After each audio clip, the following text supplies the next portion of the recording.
Hello friend, स्वागत है आपका आइडियल जीके के रिवीजन सेशन में। इस रिवीजन सेशन में जीएस के सभी विषय का रिवीजन करने का प्रयास किया जाता है। तो आज का सेशन शुरू करते हैं। बायोलॉजी के परिसंचरण तंत्र को देखने का प्रयास करेंगे। शुरू करने से पहले अगर चैनल पे आप नए हैं तो चैनल को सब्सक्राइब और वीडियो को लाइक ज़रूर कर दीजिएगा। शुरू करते हैं। बायोलॉजी का महत्वपूर्ण भाग परिसंचरण तंत्र। मानव शरीर में पदार्थों का आदान प्रदान परिसंचरण कहलाता है। याद रखिएगा, मानव शरीर में पदार्थों का आदान प्रदान क्या कहलाता है? परिसंचरण कहलाता है। एक कोशिकीय जीव में यह विसरण की क्रिया द्वारा होता है। याद रखिएगा, एक कोशिकीय जीव में विसरण के द्वारा परिसंचरण होता है। आगे, पौधे में यह जाइलम और फ्लोएम के द्वारा होता है। पौधे में यह जाइलम और फ्लोएम के द्वारा होता है। आगे नोट, पौधे का रंध्र यानी एस्टोमेटा के द्वारा वाष्प का उत्सर्जन को वाष्पोत्सर्जन कहते हैं। याद रखिएगा, पौधे के रंध्र के द्वारा वाष्प का उत्सर्जन होता है, उसे वाष्पोत्सर्जन कहा जाता है। नोट, मनुष्य के परिसंचरण तंत्र की खोज विलियम हार्वे ने किया था। याद रखिएगा, मनुष्य के परिसंचरण तंत्र की खोज किसने किया था? विलियम हार्वे ने किया था। आगे, परिसंचरण तंत्र के तहत मुख्यतः 4 भाग आते हैं। परिसंचरण तंत्र के तहत जो मुख्यतः 4 भाग आता है, जैसे रक्त, हृदय, धमनी और शिरा। तो रक्त को हम पिछले क्लास में पढ़ चुके थे, इसीलिए उसको नहीं पढ़ेंगे। आज हृदय को पढ़ने का प्रयास करेंगे। तो पढ़ते हैं हृदय। हृदय, इसके अध्ययन को कार्डियोलॉजी कहते हैं। याद रखिएगा, हृदय के अध्ययन को क्या कहा जाता है? कार्डियोलॉजी कहा जाता है। आगे, हृदय एक केंद्रीय पंप संस्थान है। याद रखिएगा, हृदय क्या है? एक केंद्रीय पंप संस्थान है। इसका मुख्य काम रक्त पर दबाव बनाकर परिसंचरण करना। याद रखिएगा, हृदय का मुख्य काम क्या है? रक्त पर दबाव बना के परिसंचरण करना। आगे, यह एक ऐसा ऑर्गन है जो कभी विश्राम नहीं करता। याद रखिए, हृदय जो है कभी विश्राम नहीं करता है। आगे, हृदय जो है पेरिटोनियम की दोहरी झिल्ली से घिरी होती है, जिसे पेरिकार्डियम कहा जाता है। याद रखिएगा, हृदय जो है पेरिटोनियम की दोहरी झिल्ली से घिरी होती है, जिसे पेरिकार्डियम कहा जाता है। मनुष्य का हृदय 4 चैम्बर का होता है। याद रखिए, मनुष्य का हृदय कितने चैम्बर का होता है? 4 चैम्बर का होता है। नोट, कॉकरोच का हृदय 13 चैम्बर का होता है। याद रखिए, कॉकरोच का हृदय कितना चैम्बर का होता है? 13 चैम्बर का होता है। आगे, तो मनुष्य का जो है हृदय 4 चैम्बर का होता है, वो निम्नलिखित है: राइट ऑर्टिकल, राइट वर्टिकल, लेफ्ट ऑर्टिकल और लेफ्ट वर्टिकल। याद रखिएगा, तो राइट ऑर्टिकल यानी दायां अलिंद, राइट वर्टिकल यानी दायां निलय, लेफ्ट ऑर्टिकल यानी बायां अलिंद और लेफ्ट वर्टिकल यानी बायां निलय। याद रखिएगा, मनुष्य का दिल जो है 4 चैम्बर का होता है। आगे, हृदय की धड़कन को एक विशेष प्रकार के ऊतक ऐसे नोड नियंत्रित करता है। याद रखिएगा, हृदय की धड़कन एक विशेष प्रकार के ऊतक से जुड़ा होता है, जिसे क्या कहते हैं? ऐसे नोड कहा जाता है। ऐसे नोड का पूरा नाम क्या है? तो साइनोएरिक्यूलर नोड। याद रखिएगा, साइनोएरिक्यूलर नोड जो है ऐसे नोड का पूरा नाम है। आगे, इसी ऐसे नोड को पेस मेकर कहते हैं। याद रखिए, ऐसे नोड को क्या कहा जाता है? पेस मेकर कहते हैं, जो हृदय के धड़कन से संबंधित हैं। आगे, ध्यान रखें, आजकल कृत्रिम पेस मेकर में लिथियम की बैटरी लगी होती है। याद रखिए, आजकल जो है कृत्रिम पेस मेकर में लिथियम की बैटरी लगी होती है। आगे, लब डब का संबंध जो है हृदय की आवाज़ से। याद रखिए, हृदय का आवाज़ कैसा होता है? लब डब। आगे, हृदय का रक्त के दाब बढ़ाने में भी भूमिका होता है। याद रखिए, हृदय का जो है रक्त के दबाव को बढ़ाने में भी भूमिका होता है। आगे, मनुष्य का सामान्य रक्तदाब। याद रखिएगा, मनुष्य का सामान्य रक्तदाब 120/80 mmGh होता है। याद रखिएगा, 120/80 mmGh होता है। आगे, Hg 120/mmHg होता है। आगे, रक्तदाब को एस्फेगिनोमैनोमीटर से मापा जाता है। याद रखिएगा, रक्तदाब को एस्फेगमैनोमीटर से मापा जाता है। हृदय में 3 रक्त वाहिका से रक्त का प्रवाह होता है। याद रखिए, हृदय में जो है 3 रक्त वाहिका से रक्त का प्रवाह होता है, जो निम्नलिखित है। धमनी, शिरा और रक्तवाहिका। याद रखिएगा, धमनी को इंग्लिश में आर्टरी कहा जाता है, शिरा को वेन कहा जाता है और रक्तवाहिका को ब्लड वेसल कहा जाता है। तो ये तीनों को पढ़ते हैं। धमनी ब्लड को हृदय से शरीर के विभिन्न भागों में शुद्ध रक्त को पहुंचाता है। याद रखिएगा, धमनी जो है हृदय से रक्त को शरीर के सभी भागों में पहुंचाता है जो शुद्ध रक्त रहता है। अपवाद जो है पल्मोनरी धमनी जो है अशुद्ध रक्त प्रवाहित करता है। याद रखिएगा। आगे अगला है शिरा। सभी अंगों से रक्त को जो है लेकर जो है शरीर हृदय के पास पहुंचाता है। याद रखिएगा, शिरा का क्या काम है, तो शरीर के सभी अंगों से जो है रक्त को लेकर हृदय तक पहुंचाना है। तो वो कैसा रक्त रहता है, अशुद्ध रक्त रहता है। याद रखिएगा। अपवाद में इसमें भी है पल्मोनरी शिरा जो है शुद्ध रक्त प्रवाहित करता है। नोट, शुद्ध रक्त का अभिप्राय यह है कि उसमें ऑक्सीजन रहता है और अशुद्ध रक्त का अभिप्राय यह है उसमें ऑक्सीजन नहीं रहता है। आगे अगला है वेसल। याद रखिएगा, वेसल क्या है, तो यह सबसे छोटी रक्त वाहिका है जो धमनी को शिरा से जोड़ता है। याद रखिएगा, धमनी को शिरा से कौन जोड़ता है, वेसल जोड़ता है। याद रखिएगा, धमनी को शिरा से कौन जोड़ता है, वेसल जोड़ता है। अब ये अन्य बातें, सबसे बड़ी आर्टरी को अरोटा कहा जाता है। याद रखिए, सबसे बड़ी आर्टरी को क्या कहा जाता है, अरोटा कहा जाता है। सबसे छोटा वेन को वेरॉकवे कहा जाता है। याद रखिए, वेरॉकवे किसको कहते हैं, तो सबसे छोटा वेन को यानी सबसे बड़ा वेन को जो है वेराकवे कहा जाता है। वेराकवे किसको कहते हैं, सबसे बड़ा वेन को कहते हैं। आगे आर्टरी का रंग लाल इसलिए होता है क्योंकि उसमें शुद्ध ऑक्सीजन रहता है। याद रखिए, शुद्ध रक्त रहता है, शुद्ध रक्त में ऑक्सीजन उपस्थित रहता है, इसीलिए जो है आर्टरी का रंग लाल होता है। वेन का रंग नीला इसलिए होता है क्योंकि उसमें अशुद्ध रक्त रहता है, उसमें ऑक्सीजन अनुपस्थित रहता है। आगे जौर्विक सेवन जो है कृत्रिम हृदय। याद रखिए, जौर्विक सेवन जो है कृत्रिम हृदय है और हैक्यूल जो है कृत्रिम ब्लड है। याद रखिए, कृत्रिम ब्लड कौन सा है, हैक्यूल है। आगे हृदय का सबसे पहले प्रत्यारोपण याद रखिएगा 1963 में क्रिश्चियन बर्नार्ड ने किया था, जो दक्षिण अफ्रीका के थे। याद रखिएगा, हृदय का सबसे पहले प्रत्यारोपण 1963 में क्रिश्चियन बर्नार्ड ने किया था, जो दक्षिण अफ्रीका के थे। आगे भारत में सबसे पहले हृदय का प्रत्यारोपण वेणुगोपाल ने किया था। याद रखिएगा, भारत में सबसे पहले हृदय का प्रत्यारोपण किसने किया था, वेणुगोपाल ने किया था। इस तरह जो है बायोलॉजी का सेशन यहीं समाप्त करते हैं और अगला सेशन हिस्ट्री का स्टार्ट करते हैं। शुरू करते हैं हिस्ट्री का सेशन। हिस्ट्री के सेशन में हम लोग आधुनिक इतिहास पढ़ रहे थे।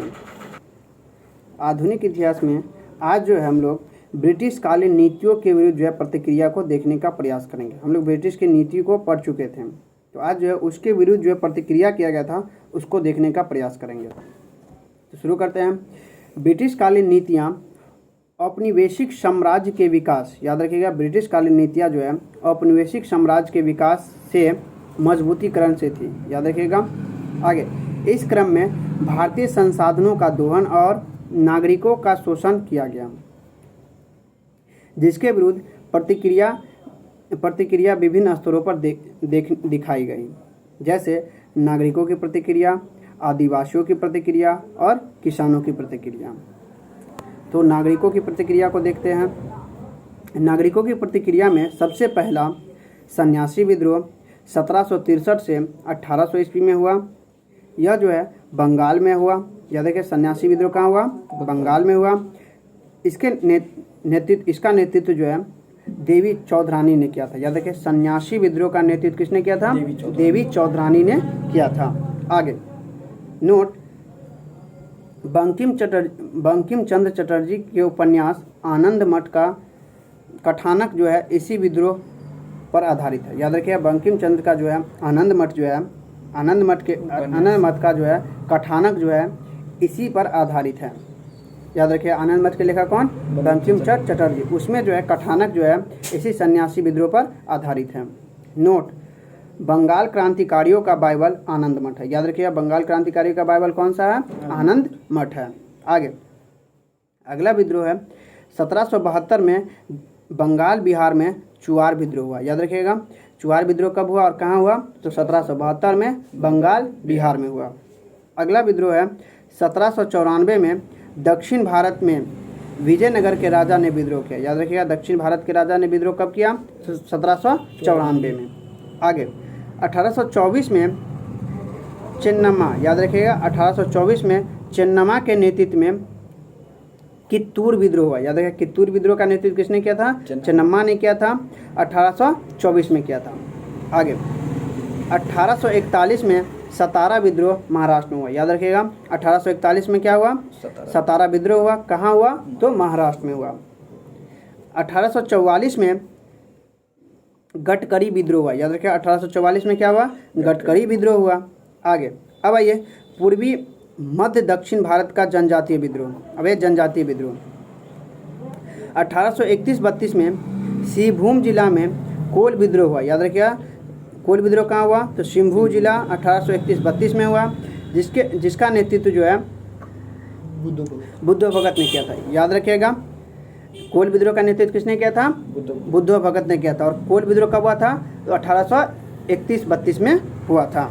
आगे नोट, पश्चिम भारत में 1818 से 1831 के बीच भील विद्रोह हुआ था। याद रखिएगा, भील विद्रोह कब हुआ? तो 1818 से 31 के बीच हुआ। आगे अगला विद्रोह है खांसी विद्रोह। खांसी विद्रोह जो है 1830 से 33 के बीच हुआ। याद रखिए, खांसी विद्रोह कब से कब तक हुआ? 1830 से 33 के बीच हुआ। यह विद्रोह का नेतृत्व बदशाह मीक और तीरथ सिंह ने किया था। याद रखिएगा, खांसी विद्रोह का नेतृत्व जो है बदशाह मीक और तीरथ सिंह ने किया था। याद रखिएगा, बदशाह मीक और तीरथ सिंह ने किस विद्रोह का नेतृत्व किया था? खांसी विद्रोह का नेतृत्व किया था। आगे अगला विद्रोह है खोंड विद्रोह। खोंड विद्रोह 1846 से 48 के बीच हुआ। याद रखिएगा, खोंड विद्रोह कब हुआ? 1846 से 48 के बीच हुआ।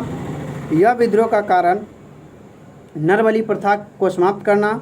याद रखिएगा, खोंड विद्रोह का कारण क्या था? तो नरबली प्रथा को समाप्त करना। इसका नेता जो है चक विश्नोई था। याद रखिएगा, चक विश्नोई था। यानी खोंड विद्रोह के नेता कौन था? चक विश्नोई था। याद रखिएगा, चक विश्नोई किस विद्रोह का नेता था? खोंड विद्रोह के नेता था। अगला विद्रोह है संथाल विद्रोह। याद रखिएगा, संथाल विद्रोह भी आया। संथाल विद्रोह 1855 से 56 के बीच हुआ। 1857 से पहले का सबसे सशक्त प्रतिरोध था। याद रखिएगा, 1857 से पहले जो है यह सबसे सशक्त प्रतिरोध था। आगे इसका कारण जो था दमन को यानी भागलपुर क्षेत्र में रेलवे लाइन का विस्तारीकरण था। याद रखिएगा, संथाल विद्रोह का कारण क्या था? तो दमन को यानी भागलपुर क्षेत्र में जो है रेलवे लाइन के विस्तार से था। इसके नेता जो है सिंधु, कान्हू, चांद और भैरव था। याद रखिएगा, संथाल विद्रोह के नेता कौन कौन थे? तो सिंधु, कान्हू, चांद और भैरव था। अगला आंदोलन है मुंडा विद्रोह। मुंडा विद्रोह 1899 में हुआ। इसका कारण था कुटकुटी प्रथा की समाप्ति एवं बैठ और बेगार का अंत। याद रखिएगा, मुंडा विद्रोह का कारण क्या था? तो कुटकुटी प्रथा का अंत और बैठ और बेगार का अंत। मुंडा विद्रोह के नेता कौन थे? तो बिरसा मुंडा इसके जो बिरसा मुंडा थे। बिरसा मुंडा के गुरु का नाम आनंद पांडे था। याद रखिएगा, बिरसा मुंडा के गुरु का नाम क्या था?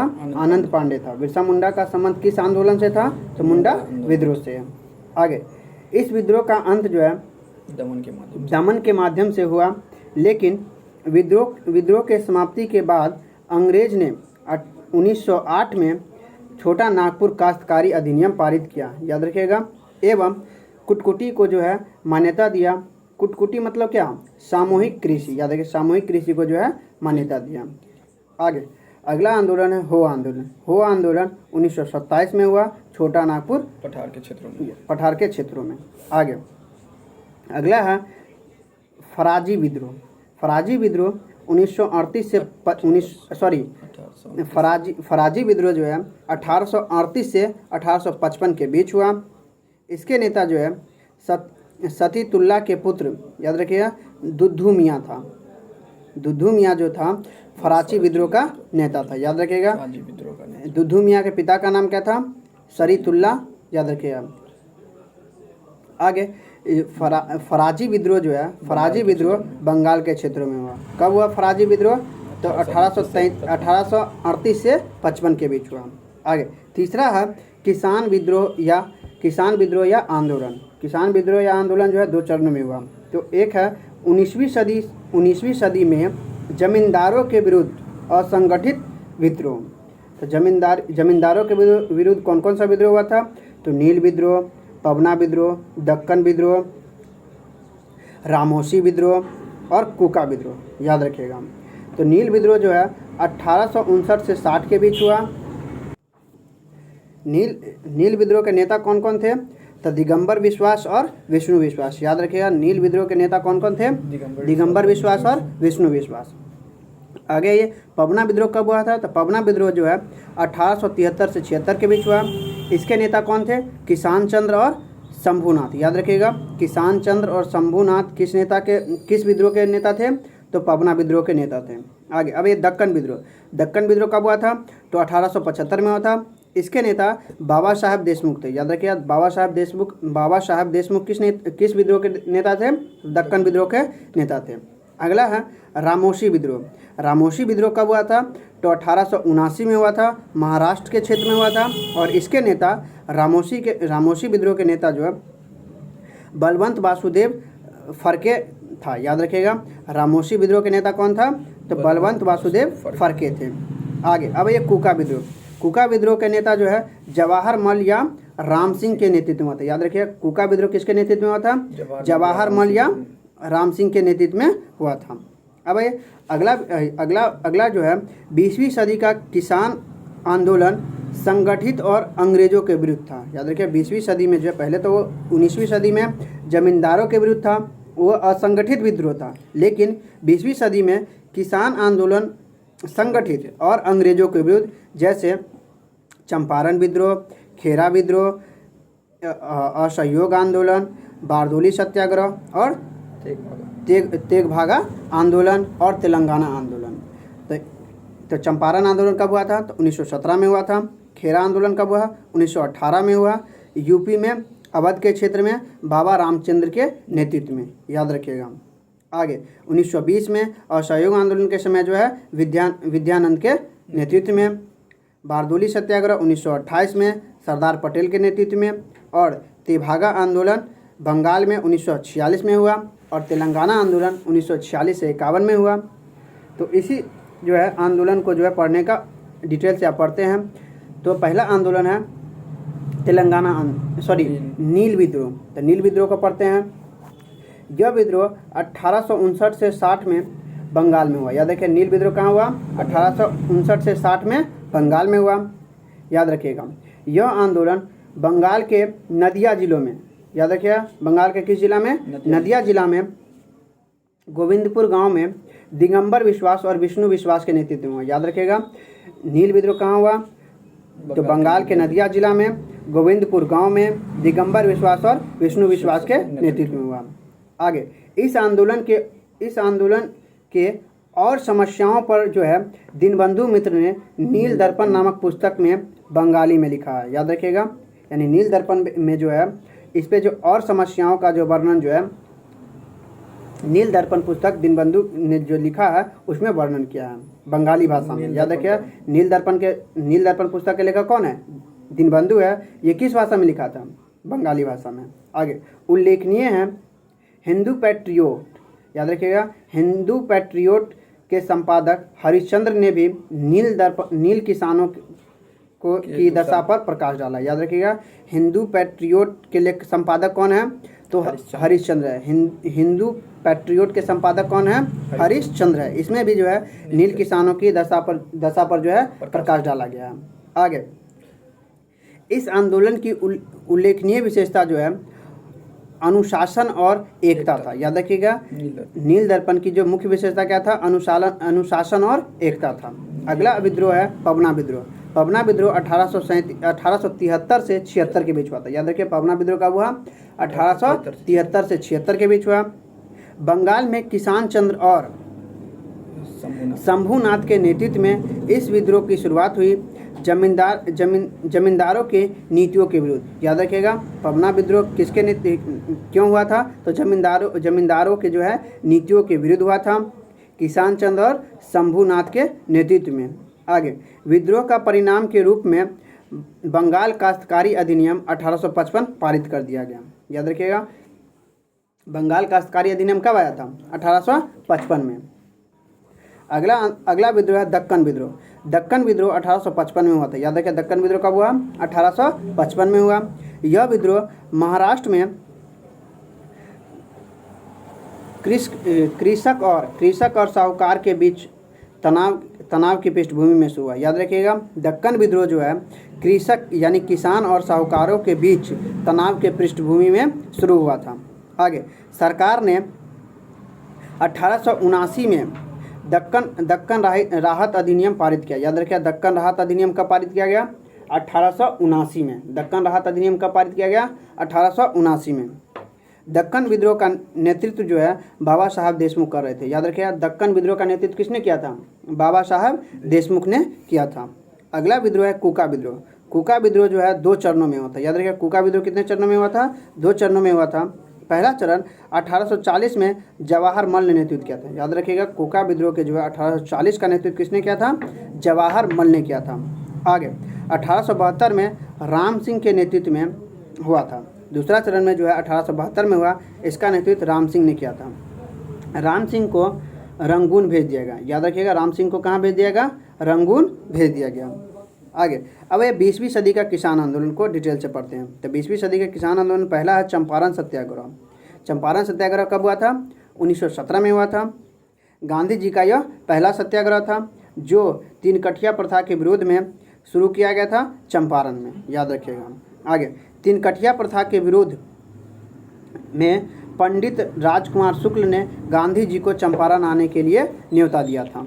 आगे गांधी महादेव देसाई, कृपलानी और राजेंद्र प्रसाद के साथ चंपारण पहुँचे। इसी कड़ी में चंपारण में याद रखिएगा भितरवा स्कूल की स्थापना किया गया। याद रखिएगा महात्मा गांधी जो है महादेव देसाई, कृपलानी, राजेंद्र प्रसाद के साथ मिलकर जो है चंपारण पहुँचे और इसी कड़ी में भितरवा स्कूल की स्थापना किया गया। आगे गांधी जी ने इस प्रथा के विरोध में आंदोलन चलाया और गेटे जांच समिति का गठन किया गया और इसी कड़ी में 3 कठिया प्रथा को समाप्त कर दिया गया। याद रखिए गेटे जांच समिति का संबंध किससे था? 3 कठिया प्रथा से था।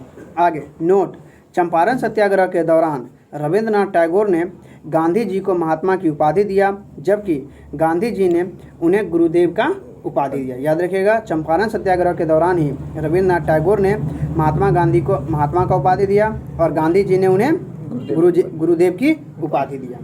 आगे नोट, चंपारण में गांधी जी की जान जो है याद रखिएगा पिछले बीपीएससी में क्वेश्चन पूछा गया था।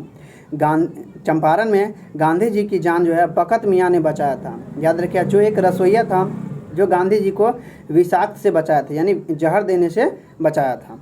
आगे अगला आंदोलन है खेरा आंदोलन जो 1918 में हुआ था गुजरात में। याद रखिए खेरा आंदोलन कहाँ हुआ था? गुजरात में 1918 में। इसका कारण क्या था?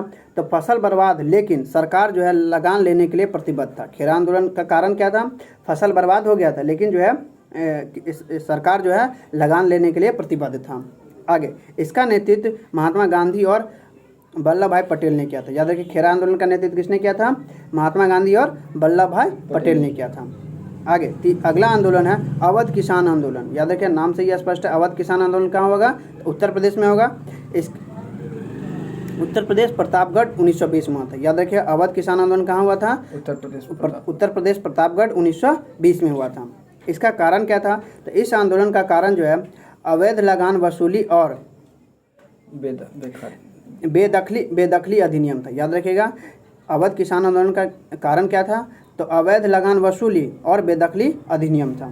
इसका नेतृत्व जो है बाबा रामचंद्र और झिंगुरी लाल ने किया था। याद रखिएगा अवध किसान आंदोलन का नेतृत्व किसने किया था? बाबा रामचंद्र और झिंगुरी लाल ने किया था।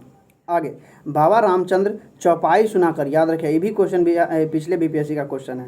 बाबा रामचंद्र जो है चौपाई सुनाकर किसानों को एकत्रित किया करते थे। याद रखिएगा बाबा रामचंद्र ने जो है चौपाई सुनाकर जो है किसानों को एकत्रित किया करते थे।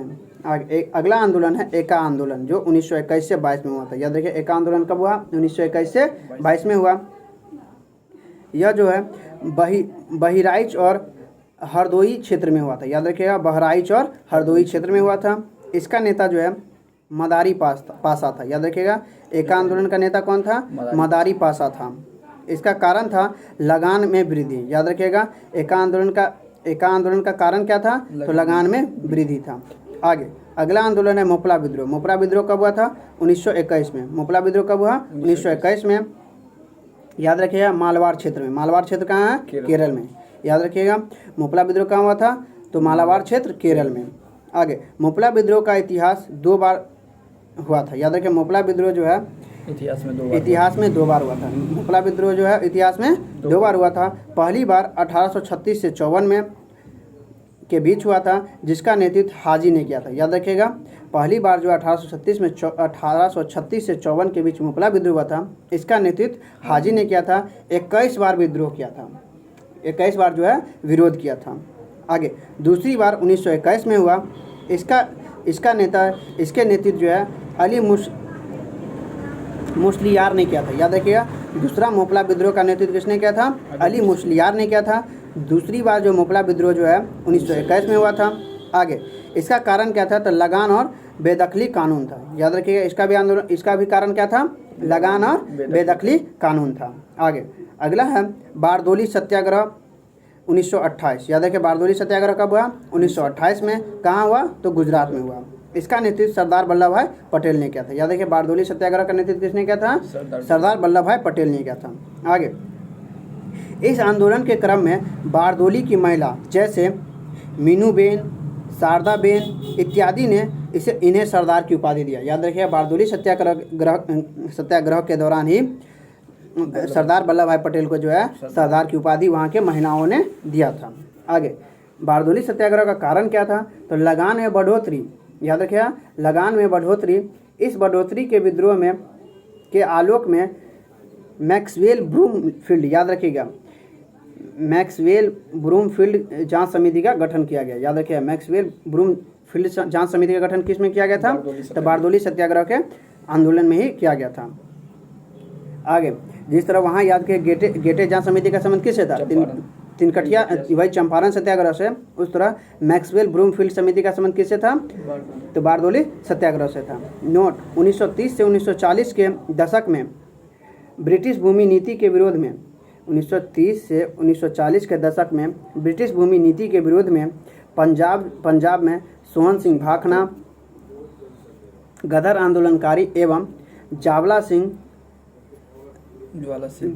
सिंह तेज सिंह के नेतृत्व में आंदोलन हुआ। याद रखिएगा। आगे अगला आंदोलन है तेभागा आंदोलन। तेभागा आंदोलन 1946 में हुआ। यह आंदोलन बंगाल में कंपा सिंह और भवन सिंह के नेतृत्व में हुआ था। याद रखिए, तेभागा आंदोलन किसके नेतृत्व में हुआ?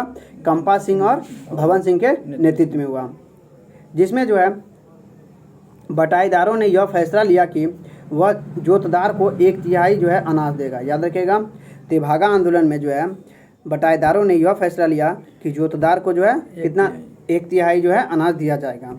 अगला आंदोलन है तेलंगाना आंदोलन। तेलंगाना आंदोलन 1946 से 51 में हुआ। याद रखिएगा, तेलंगाना आंदोलन कब हुआ? 1946 से 1951 के बीच हुआ। तेलंगाना आंदोलन का नेतृत्व, याद रखिएगा, साम्यवादी दल ने किया था। तेलंगाना आंदोलन का नेतृत्व किसने किया था? साम्यवादी दल ने किया था। इसका कारण जो है जमींदार और साहूकार के नीतियों के विरुद्ध में था। याद रखिएगा, तेलंगाना आंदोलन का कारण क्या था? तो जमींदारों और साहूकार के नीतियों के विरुद्ध में संघर्ष था। आगे यह पहला आंदोलन था जो आज़ादी से पहले शुरू तो हुआ लेकिन आज़ादी के बाद भी चला। याद रखिए, तेलंगाना आंदोलन जो है आज़ादी से पहले शुरू हुआ लेकिन आज़ादी के बाद तक चला। आगे नोट, विनोबा भावे ने आज़ादी के बाद भूदान आंदोलन की शुरुआत 1951 में पबना आश्रम से किया। याद रखिएगा, पबनार आश्रम से जो है भूदान आंदोलन की शुरुआत किसने किया? विनोबा भावे ने किया 1951 से। इसी कड़ी में पंचमपल्ली तेलंगाना से शुरुआत हुई। याद रखिएगा, कहाँ से? तो तेलंगाना से, लेकिन तेलंगाना में भी कहाँ? तो पबनार आश्रम से 1951 से। आगे नोट, हैदराबाद के 7वां निजाम। याद रखिए, हैदराबाद के 7वां निजाम मीर उस्मान अली खान ने 14,000 हेक्टेयर भूमि दान में दिया था। इसी कड़ी में आगे विनोबा भावे ने भूदान आंदोलन के बाद 1952 में ग्रामदान आंदोलन, सर्वोदय आंदोलन को भी जन्म दिया। वे गांधी जी के द्वारा शुरू किए गए व्यक्तिगत सत्याग्रह के प्रथम सत्याग्रही भी थे। याद रखिएगा, विनोबा भावे जो है गांधी जी द्वारा चलाए गए सत्याग्रह की प्रथम सत्याग्रही थी। अन्य बातें क्या है, तो कुल विद्रोह को जो है, कुल विद्रोह संथाल विद्रोह को ही कहा जाता है। याद रखिए, कुल विद्रोह किसको कहा जाता है, संथाल विद्रोह को ही कहा जाता है। आगे, अबला बाबा या धरती बाबा या जगत पिता बिरसा मुंडा को कहा जाता है। याद रखिएगा, मुंगेर में बरहिया ताल, याद रखिए मुंगेर में बरहिया ताल का मुख्य उद्देश्य बकासत भूमि की वापसी थी। याद रखिएगा, मुंगेर में जो है बरहिया ताल का संबंध किससे है, तो बकासत भूमि की वापसी से है, जिसका नेतृत्व जो है कारजानंद शर्मा ने किया था। याद रखिएगा, कारजानंद शर्मा ने जो है बरहिया ताल की नेतृत्व किया था। बरहिया ताल का उद्देश्य क्या था, तो बकासत भूमि की वापसी था। आगे, भारतीय किसान आंदोलन के जन्म, याद रखिए भारतीय किसान आंदोलन के जनक कौन थे, बाईकुला थे। याद रखिए, बाईकुला जो है भारतीय किसान आंदोलन के जनक थे। याद रखिएगा, भारतीय किसान आंदोलन के जनक कौन है, बाईकुला है को माना जाता है। आगे, याद रखिए बेलूथम्पू का विद्रोह कहाँ हुआ, केरल में हुआ। बेलूथम्पू का विद्रोह कहाँ हुआ, केरल में हुआ। आगे, 1855 के संथाल विद्रोह में जो है संथालों ने, याद रखिएगा 1855 के संथाल विद्रोह में संथालों ने मेजर बरो नामक अंग्रेज कमांडर को हराया था। याद रखिएगा, संथाल विद्रोह में जो है मेजर बर्रो ने जो है पराजित हुआ था। किससे तो संथालों से। याद रखिएगा। आगे, 1855 में भारत का प्रथम जूट मिल जो है श्रीरामपुर पश्चिम बंगाल और विश्व में ऑकलैंड में स्थापित किया गया था। याद रखिएगा, विश्व में सबसे पहले कहाँ किया गया था जूट मिल का स्थापना, तो ऑकलैंड में, और भारत में श्रीरामपुर पश्चिम बंगाल में। आगे, और ट्रम्प के रिपोर्ट के आधार पर डलहौजी ने अवध को कुशासन के आधार पर मिला लिया। याद रखिएगा। आगे, मास्टरली इन एक्टिविटी, याद रखिए मास्टरली इन एक्टिविटी यानी चतुराई कोण निष्क्रियता की नीति को जॉन लॉरेंस ने शुरू किया था अफगानिस्तान के विरुद्ध में। याद रखिएगा, मास्टरली इन एक्टिविटी किसके खिलाफ शुरू किया गया था, तो अफगानिस्तान के संदर्भ में किया गया था। कौन किया था, तो जॉन लॉरेंस ने। याद रखिएगा। आगे, 1861 में आईपीसी जो है कैनिंग के समय लागू हुआ। याद रखिए, आईपीसी कब लागू हुआ, 1861 में। किसके समय, कैनिंग के समय। कैनिंग जो है भारत का अंतिम गवर्नर जनरल और प्रथम वायसराय था। याद रखिए, कैनिंग जो है भारत का अंतिम गवर्नर जनरल और प्रथम वायसराय था। आगे, रॉयल टाइटल एक्ट 1876 में आया। याद रखिए, रॉयल टाइटल एक्ट कब आया, 1876 में लिटन के समय में आया। महारानी विक्टोरिया को जो है केसरे हिंद की उपाधि दिया गया इसी एक्ट के द्वारा। याद रखिए, रॉयल टाइटल एक्ट कब आया, 1876 में आया, लिटन के समय आया। महारानी विक्टोरिया को जो है केसरी हिंद की उपाधि दिया गया। आगे, लिटन के समय में ही पहला अकाल संहिता आयोग का स्थापना किया गया। याद रखिएगा, पहला अकाल संहिता आयोग की स्थापना किसके समय किया गया, लिटन के समय में ही किया गया। आगे, नेपाल को 1816 में लॉर्ड हेस्टिंग के समय में भारत में मिलाया गया था। याद रखिएगा, नेपाल को जो है 1816 में लॉर्ड हेस्टिंग के समय भारत में मिलाया गया था।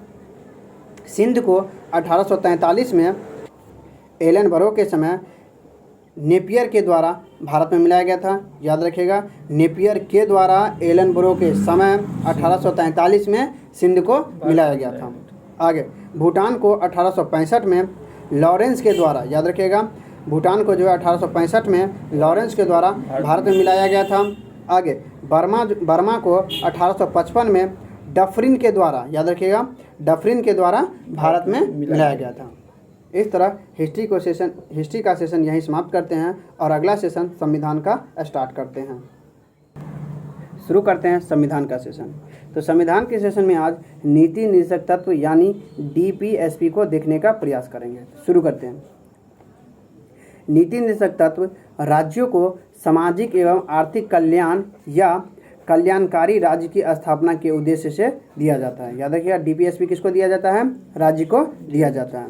आगे, डीपीएसपी आयरलैंड से लिया गया था। याद रखिएगा, नीति निर्देशक तत्व कहाँ से लिया गया था, आयरलैंड से लिया गया था, जिसकी व्याख्या संविधान के अनुच्छेद 36 से 51 में है।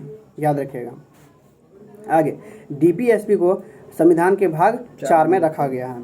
आगे डीपीएसपी न्यायालय में वाद्य योग्य नहीं है आर्टिकल 37 के अनुसार। याद रखिए आर्टिकल 37 में क्या लिखा हुआ है, तो डीपीएसपी जो है न्यायालय में वाद्य योग्य नहीं है। आगे डीपीएसपी में समय समय पर कई आर्टिकल में संशोधन किए गए हैं, जैसे आर्टिकल 39A, याद रखिएगा 42वें संविधान संशोधन के द्वारा इसे जोड़ा गया, जिसमें आजीविका का अधिकार दिया गया और निःशुल्क न्याय व्यवस्था का उल्लेख किया गया। आर्टिकल 39A में क्या लिखा हुआ है, तो आजीविका का अधिकार है और निःशुल्क विधिक सहायता है।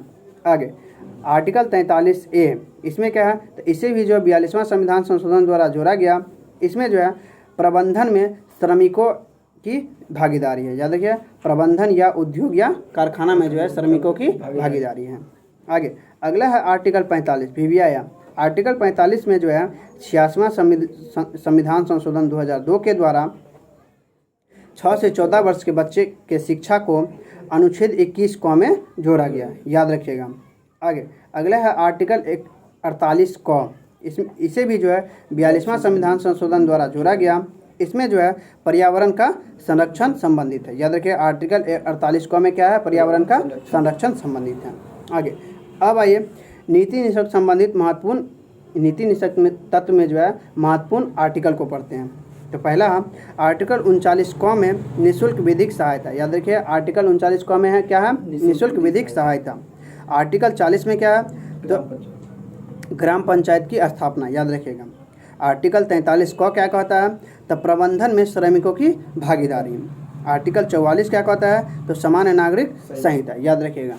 नोट, समान नागरिक संहिता के माध्यम से दीवानी संहिता यानी सिविल लॉ में एक रूपता प्रदान की जाती है। सिविल लॉ कौन कौन सी होती है, तो विवाह, तलाक इत्यादि और सभी होता है। आगे गोवा एकमात्र ऐसा राज्य है जहाँ जो है समान नागरिक संहिता लागू है। आगे अब आइए अगला आर्टिकल क्या कहता है, आर्टिकल 45 क्या कहता है, तो आर्टिकल 21 को जो है जोड़ा गया। याद रखिए 86वां संविधान संशोधन द्वारा जो है आर्टिकल 21 को जोड़ा गया। आगे आर्टिकल 46 में क्या है, तो आर्टिकल 46 है अनुसूचित जाति जनजाति एवं अन्य पिछड़े वर्ग के लिए शैक्षणिक और आर्थिक आधार पर राज्य काम करेगा। आगे आर्टिकल 47 क्या कहता है, तो पोषण स्तर को बढ़ाने के लिए राज्य काम करेगी। नोट, प्राथमिक शिक्षा के सार्वभौमिकरण करने के लिए मध्याह्न भोजन योजना, याद रखिए मिड डे मील की शुरुआत किया, जिसका नाम 2021 में पीएम पोषण अभियान कर दिया गया। याद रखिए मिड डे मील का नाम 2021 में क्या कर दिया गया, पीएम पोषण अभियान कर दिया गया। आगे आर्टिकल 47 में ही मद्य निषेध का उल्लेख है, याद रखिएगा। आगे आर्टिकल 48 क्या कहता है, एग्रीकल्चर और पशुपालन का आधुनिकीकरण करेगा, याद रखिएगा। आर्टिकल 48 क क्या कहता है, तो इसमें कहता है पर्यावरण का संरक्षण, याद रखिए 48 क क्या कहता है, पर्यावरण का संरक्षण। आगे आर्टिकल 49 क्या कहता है, तो राज्य जो है सांस्कृतिक धरोहर की रक्षा करेगा। याद रखिए आर्टिकल 49 क्या कहता है, तो राज्य जो है सांस्कृतिक धरोहर को रक्षा करेगा। आगे आर्टिकल 50 क्या कहता है, तो कार्यपालिका को न्यायपालिका से अलग करना, याद रखिएगा। अपवाद क्या है, कर्नाटक ने आर्टिकल 50 को क्रियान्वित किया है, याद रखिएगा। आगे आर्टिकल 51 क्या कहता है, तो अंतर्राष्ट्रीय शांति और सुरक्षा के विकास के लिए राज्य काम करेगा। अब डीपीएसपी की उपलब्धियाँ यानी नीति निषेध तत्व की उपलब्धियाँ क्या है, तो 2005 में मनरेगा द्वारा काम का अधिकार दिया गया। राइट टू एजुकेशन 2009 के द्वारा शिक्षा का अधिकार कानून लाया गया, जिसे 1 अप्रैल 2010 को लागू किया गया, याद रखिएगा। महिला सशक्तिकरण करने के लिए 2005 में मैटरनिटी बेनिफिट एक्ट लाया गया। मैटरनिटी बेनिफिट एक्ट क्यों लाया गया, महिला सशक्तिकरण के लिए लाया गया। और अब मातृत्व अवकाश को बढ़ाकर 26 सप्ताह कर दिया गया, याद रखिएगा। मैटरनिटी बेनिफिट एक्ट क्यों लाया गया था? तो महिला सशक्तिकरण के लिए लाया गया था, जिसके तहत मातृत्व अवकाश को 26 सप्ताह कर दिया गया। आगे, वन्यजीव अधिनियम 1972 में आया, जिसे 2022 में संशोधित किया गया। आगे, जल प्रदूषण अधिनियम 1974 में लाया गया, जबकि जैव विविधता अधिनियम 2002 में लाया गया। आगे, अब ये अन्य बातें। केशवानंद भारती केस 1973 में आया था, जबकि गोलकनाथ 1967 में आया था। याद रखिएगा, केशवानंद भारती केस कब आया? 1973 में आया, जबकि गोलकनाथ केस कब आया? 1967 में आया। आगे,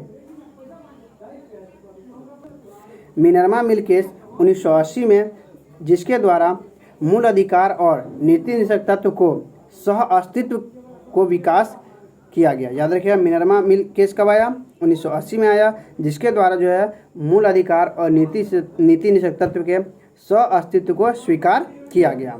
आगे, 104वां संविधान संशोधन एंग्लो इंडियन के लोकसभा के मनोनयन को रोकता है, यानी मनोनयन जो है नहीं किया जाएगा लोकसभा में एंग्लो इंडियन का। इसलिए जो है अब लोकसभा में जो है वर्तमान सीट कितना हो गया? 550 कर दिया गया। आगे, पंचायती राज की न्यूनतम आयु कितनी है? 21 वर्ष है। याद रखिए, पंचायती राज की न्यूनतम आयु कितनी है? 21 वर्ष है। इस तरह संविधान के सेशन को यहीं समाप्त करते हैं और अगला सेशन ज्योग्राफी का स्टार्ट करते हैं। शुरू करते हैं ज्योग्राफी में हम लोग जो है परिवहन देख रहे थे। परिवहन में आज जो है जल परिवहन को देखने का प्रयास करेंगे। तो शुरू करते हैं जल परिवहन। भारत जल परिवहन के दृष्टि से विकसित नहीं है, यद्यपि 9 राज्य और 4 केंद्र शासित प्रदेश समुद्र के किनारे बसा हुआ है। याद रखिए, भारत के कितने राज्य और कितने केंद्र शासित प्रदेश समुद्र के किनारे हैं? 9 राज्य और 4 केंद्र शासित प्रदेश। आगे, सबसे लंबी समुद्री तटीय सीमा गुजरात की लगती है, जबकि सबसे छोटा समुद्री सीमा गोवा का लगता है। सबसे लंबा गुजरात का, सबसे छोटा गोवा का लगता है। आगे, भारत में जल परिवहन के विकास के लिए 1987 में केंद्रीय जलमार्ग प्राधिकरण की नींव डाली गई थी। आगे, केंद्रीय जलमार्ग प्राधिकरण कलकत्ता में स्थापित किया गया था। याद रखिएगा, केंद्रीय जलमार्ग प्राधिकरण कहाँ स्थापित किया गया था? कोलकाता में स्थापित किया गया था। आगे, इस कड़ी में भारतीय जलमार्ग को 2 भागों में बांटा गया। इस कड़ी में भारतीय जलमार्ग को कितने भागों में? 2 भागों में बांटा गया। एक आंतरिक जलमार्ग और दूसरा समुद्री जलमार्ग। आंतरिक जलमार्ग में सबसे लंबा जलमार्ग नेशनल वाटरवे 1 है, यानी NW1 है, जिसकी लंबाई 1620 किलोमीटर है। याद रखिए, जिसकी लंबाई कितनी है? 1620 किलोमीटर है। यह गंगा नदी पे है। यह प्रयागराज से हल्दिया यानी बंगाल तक जाती है। याद रखिए, नेशनल वाटरवे की लंबाई कितनी है? 1620 किलोमीटर है। यह गंगा नदी पे है। यह प्रयागराज से हल्दिया बंगाल तक जाती है। आगे, सबसे छोटा नेशनल वाटरवे 3 है। याद रखिए, सबसे छोटा नेशनल वाटरवे कौन है? 3 है, जो कोल्लम से कोट्टापुरम तक जाती है। याद रखिए, कोल्लम से कोट्टापुरम तक जाती है नेशनल वाटरवे 3। आगे, भारत का दूसरा सबसे लंबा नेशनल वाटरवे 4 है। याद रखिए, भारत का दूसरा सबसे लंबा नेशनल वाटरवे कौन है? 4 है, जो काकीनाडा से मरक्कनम तक जाती है। याद रखिएगा, मरक्कनम तक, काकीनाडा से मरक्कनम तक कौन सी नेशनल वाटरवे जाता है? NW4 जाता है। आगे, नेशनल वाटरवे 2 सदिया से धुबरी तक जाती है। याद रखिएगा, नेशनल वाटरवे 2 कहाँ से कहाँ तक जाती है? सदिया से धुबरी तक जाती है, जो ब्रह्मपुत्रा नदी पे है। अब ये दूसरा क्या था? तो समुद्री जलमार्ग। समुद्री जलमार्ग क्या है? तो भारत की समुद्री जलमार्ग की कुल सीमा कितनी है? 7516 किलोमीटर। याद रखिए, समुद्री सीमा कितनी लंबी है? तो 7516 किलोमीटर। आगे, कुल विदेशी व्यापार का 94% जो है समुद्र से ही होता है। याद रखिएगा। आगे, भारत में 13 बड़े बंदरगाह हैं, जो केंद्र सरकार देखती है। याद रखिएगा, भारत के जो 13 बड़े बंदरगाह है उसका देखरेख कौन करता है? केंद्र देखता है। आगे, जबकि छोटे बंदरगाह की संख्या 190 है, जिसका देखरेख राज्य सरकार करता है। आगे, छोटे बंदरगाह की संख्या सबसे अधिक महाराष्ट्र में। याद रखिएगा। आगे, भारत में बड़े बंदरगाह को 2 भागों में बांटा गया। भारत के जो है बड़े बंदरगाह को कितने भागों में बांटा गया? 2 भागों में। एक पश्चिम तट का बंदरगाह और दूसरा पूर्वी तट का बंदरगाह। वही पश्चिमी तट के बंदरगाह को पढ़ते हैं। तो उसमें सबसे पहला है कांडला या पंडित दीनदयाल बंदरगाह। याद रखिएगा, कांडला का नाम क्या रख दिया गया है? पंडित दीनदयाल उपाध्याय बंदरगाह रख दिया गया है। यह गुजरात में है। यह जो है विभाजन के बाद बनाया गया था।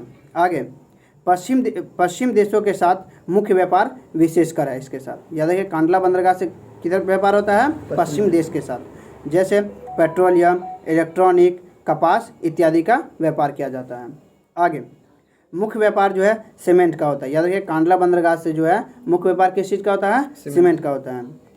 कांडला बंदरगाह को ज्वारीय या ट्राइडल बंदरगाह भी कहा जाता है। याद रखिएगा, कांडला बंदरगाह को क्या कहा जाता है? ज्वारीय या ट्राइडल बंदरगाह भी कहा जाता है।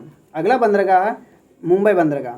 मुंबई बंदरगाह भारत का सबसे बड़ा बंदरगाह। याद रखिएगा, भारत का सबसे बड़ा बंदरगाह कौन सा है? मुंबई बंदरगाह है। इसे जो है भारतीय कृषि बाजार का गेटवे कहा जाता है। याद रखिए, भारतीय कृषि बाजार का गेटवे किसको कहा जाता है? मुंबई बंदरगाह को कहा जाता है। यहाँ से cotton, automobile, fertiliser, petroleum, electric जाती है। याद रखिएगा। आगे, मुंबई बंदरगाह के भार कम करने के लिए, याद रखिए, मुंबई बंदरगाह के भार को कम करने के लिए नावासावा या नवी मुंबई कृत्रिम बंदरगाह का विकसित किया गया है। याद रखिएगा, जिसे जो है जवाहरलाल नेहरू बंदरगाह के नाम से जाना जाता है। याद रखिए, नवासावा बंदरगाह या नवी मुंबई या जवाहरलाल नेहरू बंदरगाह के नाम से किसे जानते हैं? तो मुंबई बंदरगाह के जो है भार को कम करने के लिए जिस बंदरगाह का निर्माण किया गया उसे जो है जवाहरलाल नेहरू बंदरगाह के नाम से जाना जाता है। आगे, यह भारत का सबसे आधुनिक बंदरगाह है, जिसे निगमित बंदरगाह भी कहा जाता है। याद रखिएगा, नवासावा बंदरगाह जो है भारत का सबसे आधुनिक बंदरगाह है, जिसे निगमित बंदरगाह भी कहा जाता है। निगमित का अर्थ क्या होता है? तो निगमित का मतलब निजी तरीके से चलाया जाना। याद रखिएगा। आगे, अगला बंदरगाह है मामू गोवा बंदरगाह। मामू गोवा बंदरगाह कहाँ है? गोवा में है, मांडवी नदी पर है। याद रखिए, मामू गोवा बंदरगाह कहाँ है? मांडवी नदी पर है। इस बंदरगाह से जो है जापान को लोहा भेजा जाता है। याद रखिए, मामू गोवा बंदरगाह से जो है जापान को लोहा भेजा जाता है। आगे, अगला बंदरगाह है न्यू मंगलोर बंदरगाह। न्यू मंगलोर बंदरगाह कहाँ है? कर्नाटक में है। यहाँ से जो है कॉफ़ी बंदरगाह के रूप में इसे चर्चित है। याद रखिए, न्यू मंगलोर बंदरगाह को किस नाम से जानते हैं? कॉफ़ी बंदरगाह के नाम से भी जानते हैं। अगला बंदरगाह है कोचीन बंदरगाह। यह केरल के वेलिंगटन द्वीप में स्थित है। याद रखिएगा, कोचीन बंदरगाह कहाँ है? यह केरल के वेलिंगटन द्वीप में स्थित है। नोट, गुजरात में दहेज एक ऐसा बंदरगाह है जहाँ से रसायन सबसे अधिक सप्लाई की जाती है, इसीलिए इसे जो है रसायन बंदरगाह भी कहा जाता है। याद रखिए, गुजरात में जो है दहेज बंदरगाह है जिससे जो रसायन सबसे अधिक सप्लाई किया जाता है, इसीलिए इसे जो है रसायन बंदरगाह के नाम से भी जानते हैं। अब आइए पूर्वी तटीय बंदरगाह। पूर्वी तटीय बंदरगाह में पहला है कलकत्ता बंदरगाह। यह भारत का दूसरा सबसे बड़ा प्राकृतिक बंदरगाह है जो हुगली नदी के तट पर है। याद रखिएगा, कलकत्ता बंदरगाह किस नदी के किनारे है? हुगली नदी के किनारे है। आगे, इसका दूसरा नाम श्यामा प्रसाद मुखर्जी बंदरगाह। याद रखिए, कलकत्ता बंदरगाह का दूसरा नाम क्या है? श्यामा प्रसाद मुखर्जी बंदरगाह है। आगे, इस बंदरगाह में कॉटन, जूट, चाय का इत्यादि का व्यापार किया जाता है। नोट, बिहार का व्यापार जो है इसी बंदरगाह के द्वारा किया जाता है, यानी कलकत्ता बंदरगाह या श्यामा प्रसाद मुखर्जी बंदरगाह से ही जो है बिहार का व्यापार किया जाता है। आगे, नोट, बिहार का पहला शुष्क बंदरगाह जो है सारण छपरा में बनाया जा रहा है। आगे, कलकत्ता बंदरगाह के भार को कम करने के लिए हल्दिया बंदरगाह का नींव रखा गया है। जिस तरह नवासावा जो है मुंबई बंदरगाह के भार को कम करने के लिए बनाया गया था, उसी तरह जो है कलकत्ता बंदरगाह को भार कम करने के लिए हल्दिया बंदरगाह का निर्माण किया गया है। आगे, अगला बंदरगाह पैराद्वीप बंदरगाह। यह जो है कहाँ है? उड़ीसा में। पैराद्वीप बंदरगाह कहाँ है? उड़ीसा में है। यहाँ से सबसे अधिक लोहा निर्यात किया जाता है। याद रखिएगा, पैराद्वीप बंदरगाह से जो है सबसे अधिक लोहा निर्यात किया जाता है।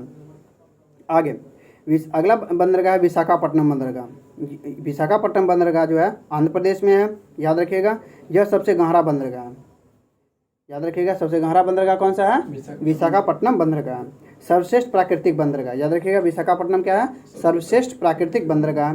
यह बंदरगाह डॉल्फिन सोज नामक चट्टान से घिरा हुआ है। याद रखिएगा विशाखापट्टनम जो है बंदरगाह जो है डॉल्फिन सोज नामक चट्टान से घिरा हुआ है। आगे अगला बंदरगाह चेन्नई बंदरगाह। सबसे पुराना बंदरगाह है चेन्नई बंदरगाह। क्या ऐसा बंदरगाह है? सबसे पुराना बंदरगाह है और यह भी कृत्रिम बंदरगाह तमिलनाडु में। चेन्नई बंदरगाह कहाँ है? तमिलनाडु में है, लेकिन सबसे पुराना बंदरगाह है। आगे अगला बंदरगाह है तूतुकुरन बंदरगाह। तूतुकुरन बंदरगाह कहाँ है? तमिलनाडु में। नाम सही है, तूतुकुरन बंदरगाह कहाँ है? तमिलनाडु में है। आगे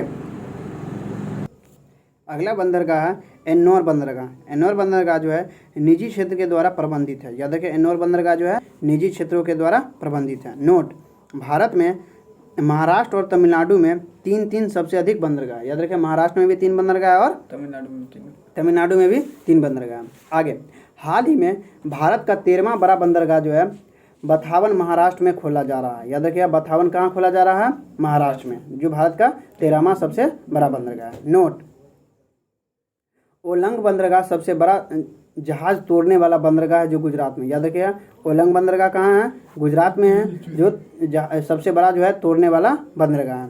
आगे सागरमाला परियोजना का संबंध जो है बंदरगाह के विकास से। याद रखिए सागरमाला परियोजना का संबंध किससे है? बंदरगाहों के विकास से है। अब आइए वायु परिवहन को पढ़ते हैं। आज जो परिवहन को समाप्ति करते हैं, तो वायु परिवहन को पढ़ते हैं। परिवहन में सबसे तेज साधन है जिसकी शुरुआत 1911 में हुआ, इलाहाबाद से नैनी के बीच। याद रखिएगा वायु परिवहन की शुरुआत कब हुआ? 1911 में हुआ। कहाँ से कहाँ? तो इलाहाबाद से नैनी के बीच। आगे JRD टाटा ने 1931 में अकेले उड़ान भरकर मुंबई से कराची गए। याद रखिएगा 1931 में JRD टाटा ने अकेले उड़ान भरकर मुंबई से कराची गए और टाटा एयरलाइंस की नींव 1932 में रखा। याद रखिए टाटा एयरलाइंस की नींव कब रखे? 1932 में रखे। आगे हाल ही में एयर इंडिया का अधिग्रहण टाटा ने किया है। याद रखिएगा आगे टाटा एयरलाइंस की नींव जो है 1932 में रखी गई। आगे टाटा की पहली उड़ान सेवा मुंबई से तिरुवनंतपुरम 1932 में हुई थी। याद रखिएगा टाटा की पहली उड़ान कहाँ से कहाँ तक हुई थी? मुंबई से तिरुवनंतपुरम तक हुई थी, 1932 में हुई थी। आगे आज़ादी के बाद 1953 में वायुसेना को राष्ट्रीयकरण किया गया था। याद रखिए वायुसेना का राष्ट्रीयकरण कब किया गया? 1953 में। अब आइए नोट, कुछ महत्वपूर्ण राष्ट्रीयकरण जैसे RBI का राष्ट्रीयकरण 1949 में, वायुसेवा का राष्ट्रीयकरण 1953 में, SBI का राष्ट्रीयकरण 1955 में, LIC का राष्ट्रीयकरण 1956 में, 14 बैंकों का राष्ट्रीयकरण 1969 में, कोयला का राष्ट्रीयकरण 1972 में और 6 बैंकों का राष्ट्रीयकरण 1980 में। आगे अब आइए भारत के कई वायु सेवा हैं, जैसे पहला एयर इंडिया जो अंतर्राष्ट्रीय स्तर पर चलती है, इंडियन एयरलाइंस जो घरेलू सेवा या पड़ोसी सेवा देता है। आगे वायुदूत सेवा जिसकी स्थापना 1981 में हुआ, यह स्थानीय स्तर पे है। पवन हंस सेवा जिसकी स्थापना 1985 में हुआ, यह दुर्गम क्षेत्रों में चलती है। आगे भारत का पहला ग्रीन एनर्जी एयरपोर्ट जो है दिल्ली इंदिरा गांधी एयरपोर्ट हाल ही में बना है। याद रखिए भारत का पहला ग्रीन एनर्जी एयरपोर्ट कौन सा है? दिल्ली में जो है इंदिरा गांधी एयरपोर्ट है। आगे कोच्चि अंतर्राष्ट्रीय हवाई अड्डा देश का पहला हवाई अड्डा है जो पूरी तरह सौर ऊर्जा पर आधारित है। याद रखिए कोच्चि अंतर्राष्ट्रीय हवाई अड्डा जो है देश का पहला हवाई अड्डा है जो पूरी तरह सौर ऊर्जा पर आधारित है। आगे लेह लद्दाख एकमात्र ऐसा हवाई अड्डा है जो पूरी तरह कार्बन न्यूट्रल है। याद रखिएगा। आगे भारत के प्रमुख अंतर्राष्ट्रीय हवाई अड्डा निम्नलिखित है। याद रखिएगा जैसे राजीव गांधी अंतर्राष्ट्रीय हवाई अड्डा कहाँ है?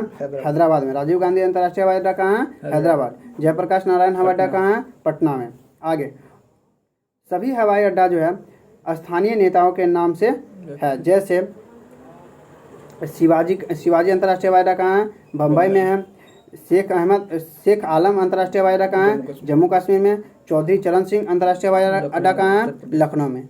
और सभी हवाई अड्डा को अपने स्तर से देख लीजिएगा। आगे नोट, हाल ही में छोटे शहर के विकास के लिए उड़ान वायु सेवा की शुरुआत की गई। याद रखिएगा छोटे शहर के विकास के लिए उड़ान वायु सेवा का प्रारंभ किया गया। आगे भारत का 100वां एयरपोर्ट जो है पाकयोंग एयरपोर्ट है जो सिक्किम में स्थापित किया गया। याद रखिए भारत का 100वां एयरपोर्ट कौन सा है? पाकयोंग एयरपोर्ट है जो कहाँ स्थापित किया गया? सिक्किम में स्थापित किया गया। इस तरह ज्योग्राफी के सेशन यहीं समाप्त करते हैं और अगला सेशन करंट अफेयर का स्टार्ट करते हैं। तो शुरू करते हैं करंट, आज का करंट यानी 24/7/2023 का। तो पहला क्वेश्चन है, ICC one day cricket world cup 2023 का आयोजन कहाँ किया जाएगा? भारत में किया जाएगा। अक्टूबर नवंबर महीना में किया जाएगा। याद रखिएगा ये 12वां संस्करण है, यानी ICC one day cricket world cup का कौन सा संस्करण है? यह 12वां संस्करण है। इसमें 10 टीम भाग लेगा। याद रखिएगा भारत की तरफ से कैप्टन कौन रहेगा? तो रोहित शर्मा रहेंगे। याद रखिएगा फाइनल जो है नरेंद्र मोदी स्टेडियम अहमदाबाद में खेला जाएगा। याद रखिएगा ICC one day cricket world cup जो है जिसका फाइनल कहाँ खेला जाएगा? तो नरेंद्र मोदी स्टेडियम अहमदाबाद में खेला जाएगा। आगे इसके जो है हाल ही में ब्रांड एम्बेसडर कौन बना है? शाहरुख खान बना है। याद रखिएगा ICC one day cricket world cup 2023 का ब्रांड एम्बेसडर किसे बनाया गया है? शाहरुख खान को बनाया गया। याद रखिएगा शाहरुख खान को बनाया गया। इस बार जो है वेस्ट इंडीज जो है क्वालिफाई नहीं कर पाए। याद रखिएगा आगे पहला वनडे क्रिकेट वर्ल्ड कप कब किया गया था? तो 1975 में किया गया था। याद रखिएगा इंग्लैंड में आयोजित किया गया था। इसका विजेता जो है वेस्ट इंडीज बना था जो इस बार क्वालिफाई नहीं कर पाया है। आगे पेप्सिको के ब्रांड एम्बेसडर कौन है? रणवीर सिंह है। याद रखिएगा पूमा इंडिया के ब्रांड एम्बेसडर कौन है? हरमनप्रीत कौर है। याद रखिएगा हर्बालैब के ब्रांड एम्बेसडर कौन है? तो स्मृति मंधाना है। महिला प्रीमियर लीग में सबसे महंगी खिलाड़ी कौन बनी थी? तो स्मृति मंधाना ही थी जो 3.4 करोड़ में खरीदी गई थी आरसीबी के द्वारा। आगे यूनिसेफ का भारतीय राजदूत कौन बना है? तो आयुष्मान खुराना है। याद रखिएगा स्माइल एम्बेसडर कौन है? सचिन तेंदुलकर है। आगे अब एक काम की बात, आईसीसी यानी वर्ल्ड में, याद रखिए आईसीसी कहाँ? तो वर्ल्ड में इसकी स्थापना 14 जून 1909 को किया गया था, 114 साल पहले। याद रखिएगा इसका मुख्यालय उस समय कहाँ स्थापित किया गया था? दुबई में किया गया था। वर्तमान में है आईसीसी का मुख्यालय कहाँ है? दुबई में। वर्तमान में आईसीसी का मुख्यालय कहाँ है? दुबई में, संयुक्त अरब अमीरात में, जिसे 2005 में स्थापित किया गया था। लेकिन जिस समय आईसीसी बोर्ड की स्थापना किया गया था 1909 से 1905 तक इसका मुख्यालय लंदन इंग्लैंड में था। याद रखिएगा आईसीसी का मुख्यालय 1909 से 1905 तक लंदन यानी इंग्लैंड में था। आगे वर्तमान में आईसीसी के हेड ग्रेग वर्कले है। याद रखिएगा वर्तमान में आईसीसी के हेड कौन है? ग्रेग वर्कले है। आगे आरबीआई की स्थापना कब किया गया था? 1 अप्रैल 1935 को किया गया था। उस समय इसका मुख्यालय कहाँ स्थापित किया गया था? कोलकाता में किया गया था। याद रखिएगा आगे 1937 में आरबीआई का मुख्यालय कहाँ बदल दिया गया? मुंबई में बदल दिया गया। याद रखिएगा आरबीआई का जो मुख्यालय जो 1937 में कहाँ बदल दिया गया? मुंबई बदल दिया गया। आगे अब ये भारत में क्या है? तो भारत में बीसीसीआई है। तो भारत में बीसीसीआई के हेड अभी वर्तमान में कौन है? रोजर बिन्नी है। इसका मुख्यालय वानखेड़े स्टेडियम मुंबई है। याद रखिएगा। दूसरा क्वेश्चन है राष्ट्रीय प्रसारण दिवस यानी नेशनल ब्रॉडकास्टिंग डे कब मनाया गया है? तो 23 जुलाई को मनाया गया है। याद रखिएगा राष्ट्रीय प्रसारण दिवस या नेशनल ब्रॉडकास्टिंग डे कब मनाया गया है? तो 23 मई को मनाया गया है। 23 मई 1927 को इंडियन ब्रॉडकास्टिंग कंपनी की स्थापना हुई थी जो भारत की पहली रेडियो कंपनी थी। इसीलिए 23 मई को जो है नेशनल ब्रॉडकास्टिंग डे मनाया जाता है। आगे ऑल इंडिया रेडियो का नामकरण 1956 में आकाशवाणी कर दिया गया। याद रखिए ऑल इंडिया रेडियो का नामकरण 1956 में क्या कर दिया गया? आकाशवाणी कर दिया गया। इसका ध्येय वाक्य क्या है? तो बहुजन हिताय बहुजन सुखाय। याद रखिएगा आकाशवाणी का ध्येय वाक्य क्या है? बहुजन हिताय बहुजन सुखाय। आगे 11 जुलाई को जो विश्व जनसंख्या दिवस मनाया जाता है। याद रखिए 11 जुलाई को क्या मनाया जाता है? विश्व जनसंख्या दिवस मनाया जाता है। 11 जुलाई 1987 को विश्व की जनसंख्या 5 अरब हुई थी, इसीलिए जो है 11 जुलाई को विश्व जनसंख्या दिवस मनाया जाता है। आगे 20 जुलाई को विश्व शतरंज दिवस और चंद्रमा दिवस भी मनाया जाता है। याद रखिएगा 20 जुलाई को जो है शतरंज दिवस और चंद्रमा दिवस भी मनाया जाता है। चंद्रमा पर जो है 20 जुलाई 1969 को पहली बार कदम रखा गया था, इसीलिए 20 जुलाई को जो है चंद्रमा दिवस मनाया जाता है। आगे डीआरडीओ का ध्येय वाक्य क्या है? तो वलयस्यम मूलम विज्ञानम। याद रखिए डीआरडीओ का ध्येय वाक्य क्या है? वलयस्यम मूलम विज्ञानम। आगे 26 जुलाई को कारगिल विजय दिवस के रूप में मनाया जाता है। याद रखिए 26 जुलाई को जो है कारगिल विजय दिवस के रूप में मनाया जाता है। आगे 29 जुलाई को विश्व बाघ दिवस के रूप में मनाया जाता है। याद रखिएगा वर्तमान में टोटल बाघों की संख्या कितनी हो गई है? 3167 हो गई है। सर्वाधिक बाघ कहाँ है? मध्य प्रदेश में है, याद रखिएगा। आगे, कैलाश सांखला को जो है टाइगर मैन ऑफ इंडिया के नाम से जाना जाता है। कैलाश सांखला का संबंध किस राज्य से है? राजस्थान, जोधपुर से है, याद रखिएगा। अब ये काम की बात, दूरदर्शन का ध्येय वाक्य क्या है? सत्यम शिवम सुंदरम है, याद रखिएगा। दूरदर्शन का ध्येय वाक्य क्या है? सत्यम शुभम सुंदरम है। आगे, दूरदर्शन का मुख्यालय कहाँ है? नई दिल्ली में, याद रखिएगा। दूरदर्शन का मुख्यालय कहाँ है? नई दिल्ली में है। आगे, दूरदर्शन के वर्तमान सीईओ कौन है? मयंक अग्रवाल है, याद रखिए। दूरदर्शन के वर्तमान सीईओ कौन है? मयंक अग्रवाल है। आगे, दूरदर्शन की स्थापना कब किया गया था? 15 सितंबर 1959 को किया गया था, 63 साल पहले, याद रखिएगा। दूरदर्शन की स्थापना कब किया गया था? 15 सितंबर 1959 को, 63 साल पहले। आगे, तीसरा क्वेश्चन है, यूएसए यानी अमेरिका के राष्ट्रपति वर्तमान में कौन है? जो बाइडेन, याद रखिए। जो बाइडेन ने अमेरिकी नौसेना की पहली महिला प्रमुख लिसा फ्रेंचेटी, याद रखिएगा, लिसा फ्रेंचेटी को नामित किया है, याद रखिए। जो बाइडेन ने जो है अमेरिका की पहली नौसेना महिला प्रमुख को जो है नामित किया है, उसका नाम क्या है? लिसा फ्रेंचेटी। लेकिन सीनेट ने जो है इसे जो है अप्रूवल दे दिया है, याद रखिएगा। सीनेट ने जो है इसे अप्रूवल दे दिया है। आगे, अमेरिका में सर्वाधिक कार्यकाल वाले राष्ट्रपति जो है फ्रैंकलिन रूजवेल्ट थे, याद रखिए। अमेरिका में सबसे अधिक दिनों तक जो है शासन किसने किया था? राष्ट्रपति के पद पर रहे थे, तो फ्रैंकलिन रूजवेल्ट थे। आगे, फ्रैंकलिन रूजवेल्ट जो है 2 बार राष्ट्रपति बने तो सही, 2 बार पूरा कार्यकाल किए, लेकिन तीसरे बार बने तो इनका मृत्यु हो गया। इसी के मृत्यु के बाद जो है अमेरिका में कानून बनाया गया कि राष्ट्रपति कोई भी जो है 2 बार से अधिक नहीं बनेगा। एक पहली बार 4 साल, दूसरी बार जो है 8 साल के लिए बनाया जाएगा, टोटल 8 साल के लिए बनाया जाएगा। आगे, भारत में कोई लिमिट नहीं है, इसका जिक्र जो है आर्टिकल 57 में है, याद रखिए। भारत में राष्ट्रपति कोई भी कितनी बार बने इसका जिक्र जो है बन सकता है, इसका जिक्र जो है आर्टिकल 57 में किया गया है। आगे, यहाँ जो है भारत में कोई लिमिट नहीं है। ऑस्ट्रेलिया केंद्रीय बैंक की पहली महिला गवर्नर कौन बना है? तो मिशेल बुलॉक बनी है, याद रखिए। मिशेल बुलॉक जो है ऑस्ट्रेलिया केंद्रीय बैंक की पहली महिला गवर्नर बनी है, मिशेल बुलॉक।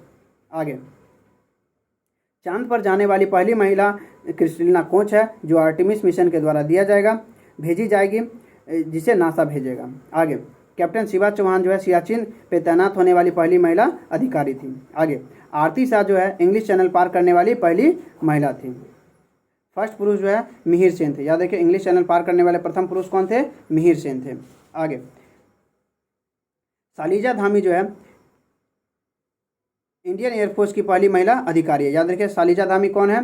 तो इंडियन एयरफोर्स की पहली महिला अधिकारी है। आगे, दीपिका मिश्रा को जो है हाल ही में वायुसेना की पहली अधिकारी थी, जिसे जो है वीरता पुरस्कार दिया गया था। दीपिका मिश्रा जो है मध्य प्रदेश में जो बाढ़ में सहयोग किया था, इसीलिए जो वीरता पुरस्कार दिया गया था। आगे, सुरभि जखमोला जो है भूटान में तैनात हुई थी, याद रखिए। सुरभि जखमोला कहाँ तैनात हुई थी? भूटान में। आगे, प्रोजेक्ट दंतक का संबंध भूटान से है। प्रोजेक्ट दंतक का संबंध किससे है? भूटान से है। अब एक काम की बात, इंटरनेशनल माइलोजी फाउंडेशन के अध्यक्ष कौन बने हैं वर्तमान में? इंटरनेशनल माइलोजी फाउंडेशन के अध्यक्ष कौन बने हैं? डॉक्टर एस विंसेंट राजकुमार बने, याद रखिए। इंटरनेशनल मायोलॉजी फाउंडेशन के वर्तमान अध्यक्ष किसे बनाया गया है? तो डॉक्टर एस विंसेंट राजकुमार को बनाया गया है। आगे, चौथा क्वेश्चन है, कोरिया ओपन हाल ही में कहाँ आयोजित किया गया है? तो कोरिया ओपन जो है बैडमिंटन से संबंधित है।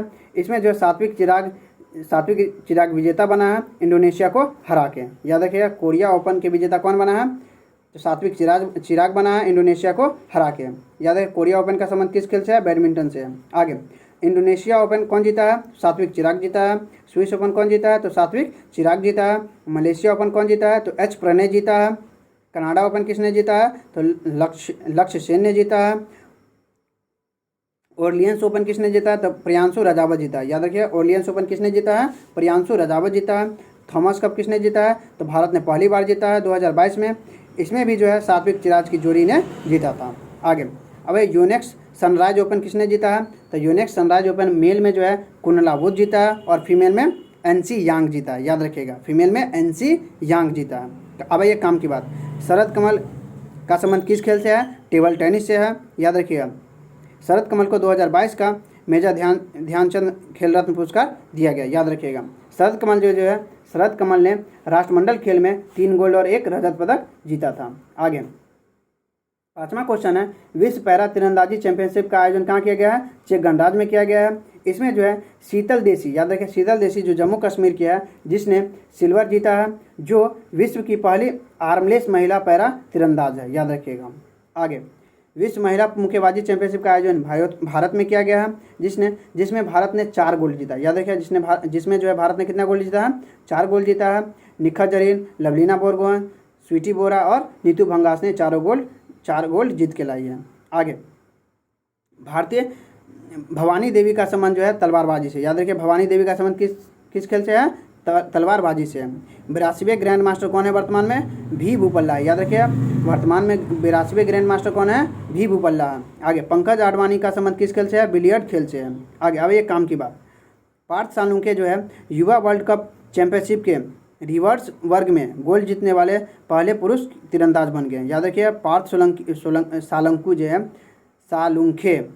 सालुंखे जो है युवा वर्ल्ड कप चैंपियनशिप में रिकवर वर्ग में गोल्ड जीतने वाले पहले भारतीय पुरुष तीरंदाज बन गए हैं। आगे पार्थ सालुंखे कहाँ से किस राज्य से संबंधित है? तो महाराष्ट्र सतारा से संबंधित है, याद रखिएगा। आगे 6ठा क्वेश्चन है, हिमाचल प्रदेश ने सशक्त महिला ऋण योजना प्रारंभ किया। याद रखिए सशक्त महिला ऋण योजना कहाँ शुरू हुआ है? तो हिमाचल प्रदेश में शुरू हुआ है। हिमाचल प्रदेश के वर्तमान मुख्यमंत्री कौन है? सुखविंदर सिंह सुक्खू है, याद रखिएगा। सशक्त महिला ऋण योजना का उद्देश्य क्या है? तो महिलाओं को उद्यमी बनाना है। आगे मुख्यमंत्री सीखो कमाओ योजना कहाँ प्रारंभ है? तो मध्य प्रदेश में, याद रखिएगा। लाडली बहन योजना मध्य प्रदेश में। एक परिवार एक पहचान उत्तर प्रदेश, याद रखिएगा। मोघर योजना उड़ीसा। आगे प्रोजेक्ट रेल कहाँ चालू किया गया था? तो झारखंड में। इसका संबंध किससे है? तो गुणवत्तापूर्ण शिक्षा से, याद रखिएगा, गुणवत्तामूल शिक्षा से। अब एक काम की बात, महिला सम्मान बचत पत्र योजना हाल ही में प्रारंभ हुआ है, जिसके तहत 2 वर्ष के लिए चलाया गया है। इसमें जो है सर्वाधिक 2 लाख रुपया मिलेगा और ब्याज दर रहेगा 7.5%। इसे जो है महिला सम्मान बचत पत्र योजना को लागू करने वाला पहला बैंक ऑफ इंडिया बना है, याद रखिएगा। 7वां क्वेश्चन है, भारत का पहला हिल स्टेशन लवासा था। याद रखिए भारत का पहला हिल स्टेशन कौन था? लवासा था। इसकी स्थापना 2000 ईस्वी में किया गया था। पुणे महाराष्ट्र में है, याद रखिए पश्चिमी घाट में। लवासा हिल स्टेशन का निर्माण जो है हिंदुस्तान कंस्ट्रक्शन कंपनी ने बनाया था। हाल ही में जो है लवासा हिल स्टेशन का जो है 1.8 हज़ार करोड़ में जो है नीलामी हो गया है, याद रखिएगा। आगे थालघाट जो है मुंबई को नासिक से जोड़ता है, यानी थालघाट दर्रा जो है मुंबई को नासिक से जोड़ता है, और भोरघाट दर्रा जो है मुंबई को पुणे से जोड़ता है, याद रखिएगा। आगे सतपुरा की सबसे ऊंची चोटी धूपगढ़ है। सतपुरा की सबसे ऊंची चोटी कौन सी है? धूपगढ़ है। आगे नीलगिरी की सबसे ऊंची चोटी दोदा बेटा है। आगे ट्रांस हिमालय के 3 श्रेणी कलेजा, कराकोरम, लद्दाख और जास्कर है। याद रखिए ट्रांस हिमालय की 3 श्रेणी कौन कौन सी है? कराकोरम, लद्दाख और जास्कर है। आगे अब ये राजगीर मलमास मेला जो है हाल ही में बिहार में स्टार्ट हुआ है। याद रखिए राजगीर मलमास योजना मेला कहाँ प्रारंभ हुआ है? बिहार में हुआ है। राजगीर कहाँ है? तो नालंदा जिला में स्थित है, याद रखिएगा। राजगीर मलमास मेला जो है 3 साल में एक बार होती है, याद रखिए राजगीर मलमास योजना मेला 3 साल में एक बार किया जाता है। आगे सरहुल फेस्टिवल कहाँ होता है? झारखंड में होता है। खारची और केर पूजा, याद रखिए खारची और केर पूजा कहाँ होता है? त्रिपुरा में होता है। आगे बोनालू फेस्टिवल कहाँ होता है? तेलंगाना में होता है, याद रखिए बोनालू फेस्टिवल कहाँ होता है? तेलंगाना में होता है। फूलदेव फेस्टिवल कहाँ होता है? उत्तराखंड में होता है, याद रखिए फूलदेव फेस्टिवल कहाँ होता है? उत्तराखंड में होता है। आगे काम की बात है, नालंदा विश्वविद्यालय की स्थापना किसने किया था? कुमार गुप्त ने किया था, याद रखिएगा। बौद्ध संगीति टोटल 4 हुआ था। चारों बौद्ध संगीति कहाँ हुआ था? तो पहला बौद्ध संगीति राजगीर में होता, दूसरा वैशाली में होता, तीसरा पाटलिपुत्र में होता और चौथा जम्मू कश्मीर कुंडलवन में हुआ था। आगे 9वां क्वेश्चन है, ये मध्य प्रदेश का 54वां जिला जो है नागदा होगा। याद रखिए मध्य प्रदेश का 54वां जिला कौन बनेगा? नागदा होगा। हाल ही में जो उज्जैन से अलग होगा, याद रखिएगा मध्य प्रदेश का 54वां जिला कौन सा होगा? नागदा होगा, जो उज्जैन से अलग होगा, याद रखिएगा। मध्य प्रदेश के वर्तमान मुख्यमंत्री कौन है? शिवराज सिंह चौहान है। आगे मध्य प्रदेश का 53वां जिला कौन सा है? मऊगंज है, जो रीवा से अलग हुआ था, याद रखिएगा। मध्य प्रदेश का 53वां जिला कौन सा है? मऊगंज है, जो रीवा से अलग हुआ था। आगे राजस्थान में हाल ही में 19 जिले और 3 संभाग ने बनाए गए हैं। राजस्थान में वर्तमान में 50 जिले और 10 संभाग हो गया। आगे भारत का नवीनतम टाइगर रिजर्व कौन है? रानीपुर है जो 53वां टाइगर रिजर्व है। याद रखिए भारत का नवीनतम टाइगर रिजर्व कौन सा है? रानीपुर है जो 53वां टाइगर रिजर्व है। आगे, सोनभद्र जिला जो उत्तर प्रदेश का है, एकमात्र जिला है जो 4 राज्य से सीमा साझा करता है। याद रखिए सोनभद्र जिला कहाँ है? उत्तर प्रदेश में है, जो एकमात्र जिला है जो 4 राज्य से सीमा साझा करता है। 4 राज्य कौन कौन से हैं? तो बिहार है, झारखंड है, छत्तीसगढ़ है और मध्य प्रदेश है। याद रखिएगा। आगे, अब एशिया का पहला फ्लोटिंग फेस्टिवल कहाँ मनाया गया है? मध्य प्रदेश में, मंदसौर में। याद रखिए एशिया का पहला फ्लोटिंग फेस्टिवल कहाँ मनाया गया है? मध्य प्रदेश, मंदसौर में। आगे, राज्य पुनर्गठन आयोग के अध्यक्ष किसे बनाया गया था? तो फजल अली को बनाया गया था। इसे कब स्थापित किया गया था? तो 7वें संविधान संशोधन के द्वारा स्थापित किया गया था, जिसके अनुसार भारत में 14 राज्य और 6 केंद्र शासित प्रदेश स्थापित किया गया था।